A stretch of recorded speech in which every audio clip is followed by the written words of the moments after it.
Co když ten úplně první krok k lidské civilizaci nebyl oheň nebo vynález kola, ale něco mnohem osobnějšího? Dnes se podíváme zblízka na jednu dost provokativní teorii, která tvrdí přesně tohle. Tak jo, začněme tou úplně základní otázkou, nad kterou si vědci lámou hlavu už staletí.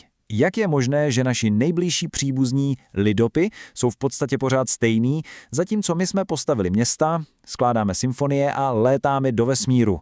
Co přesně odstartovalo tuhle neuvěřitelnou jízdu? Teorie, o které se dnes bavíme, přichází s odpovědí, která všechno obrací na ruby. Podle ní to nebylo tím, co jsme získali, ale naopak tím, co jsme ztratili. Nebo přesněji řečeno, co ženy skryly. Jádrem celé téhle myšlenky je biologický jev, kterému se říká skrytá ovulace. Na rozdíl od skoro všech ostatních primátů, totiž na lidských ženách vůbec není poznat, kdy jsou nejplodnější. A tenhle na první pohled možná drobný detail měl podle autora naprosto zásadní obrovské důsledky.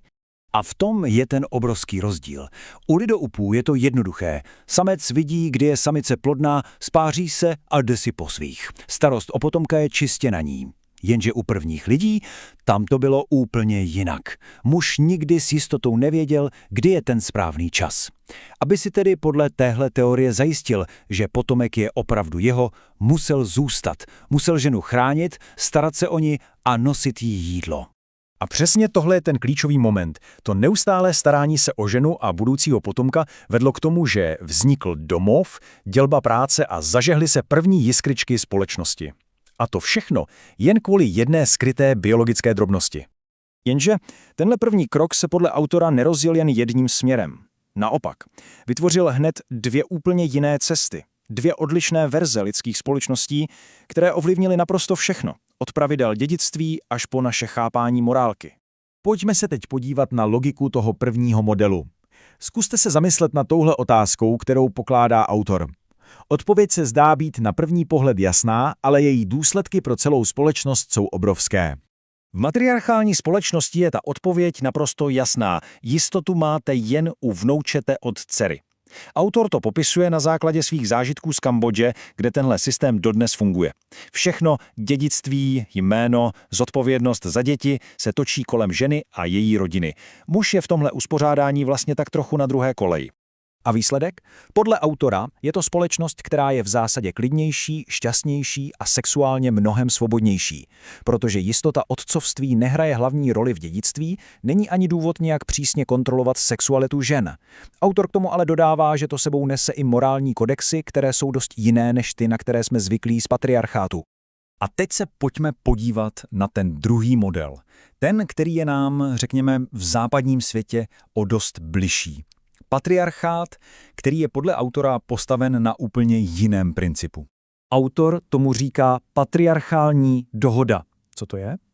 V podstatě je to taková tichá společenská smlouva. Žena garantuje muži, že je otcem dětí a on jí za to na oplátku poskytuje dlouhodobé zajištění a ochranu. Je to vlastně ekonomický a genetický obchod, který se stal základním kamenem celé patriarchální společnosti. Jenže taková dohoda má jeden háček. Musí se zajistit, že se bude dodržovat. A přesně proto, říká autor, vznikají všechny ty přísné morální kodexy, náboženská pravidla a společenská tabu. Podle něj to všechno má jediný cíl – pojistit si, že majetek otce zdědí opravdu jeho biologické děti. Takže když si to dáme vedle sebe, vidíme jasný kontrast. Na jedné straně matriarchát, klidnější, možná i šťastnější, ale bohatství se hromadí pomaleji. Na druhé straně patriarchát. Mnohem dravější, rychlejší rozvoj, ale platí se za to sociálním napětím a přísnou kontrolou. Zkrátka dvě úplně odlišné strategie, jak jako společnost přežít a růst. A tím se od historie dostáváme k dnešku.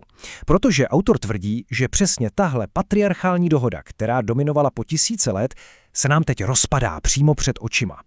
A proč? Autor nabízí 3 hlavní důvody.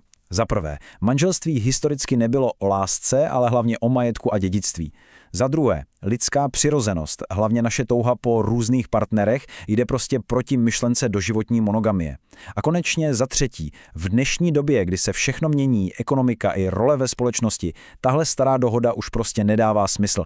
A to, že se tenhle systém hroutí, má podle autora vážné následky. Říká, že když padne systém, který po staletí nějakým způsobem řídil přístup k sexu, vzniká obrovská frustrace. A ta se hlavně u mladých sociálně izolovaných mužů může snadno přetavit v hněv, nenávist k ženám a v nejhorším případě i v násilí. A tím se dostáváme asi k té úplně nejkontroverznější části celé téhle myšlenky. Autor totiž jen nepopisuje problém. Přichází s vlastním a, řekněme si na rovinu, dost radikálním řešením. Ten návrh je, že by stát měl převzít tu funkci, kterou dřív mělo manželství. Měl by prostě vstoupit do oblasti, kterou jsme vždycky považovali za čistě soukromou a začít ji spravovat jako veřejný statek. Jak by to mělo fungovat v praxi? No, autor navrhuje 2 kroky. První, plně legalizovat a regulovat prostituci. Udělat z ní prostě profesionální, bezpečnou a kontrolovanou službu. A ten druhý krok, který je ještě o dost radikálnější, zavést systém, kterému říká sexuální blahobyt, kde by stát platil za sexuální služby lidem, kteří jsou sociálně izolovaní a nemají k nim přístup. A jak autor něco takového obhajuje? Čistě pragmaticky. Penězi. Argumentuje tím, že náklady na řešení všech těch sociálních problémů, které podle něj pramení ze sexuální frustrace, násilí, kriminalita, duševní zdraví, jsou ve výsledku mnohem vyšší než to, co by stál takový program. Vidí to zkrátka jako investici do sociálního klidu. Ať už si o tomhle návrhu myslíme cokoliv, to hlavní poselství autora je vlastně jasné. Je na čase přestat se tvářit, že tohle téma neexistuje. Vyzývá nás k tomu, abychom začali vést otevřenou a seriózní debatu o tom, jakou roli by v 21. století měl nebo naopak vůbec neměl hrát stát v sexuálním životě lidí. A přesně touhle otázkou náš dnešní pohled zakončíme. Je to otázka, která jde na dřeň a je popravdě dost znepokojivá. Úplně posouvá hranice toho, co chápeme jako věc veřejnou a co jako soukromou. A odpověď na ní, tu si musí najít každá společnost sama pro sebe.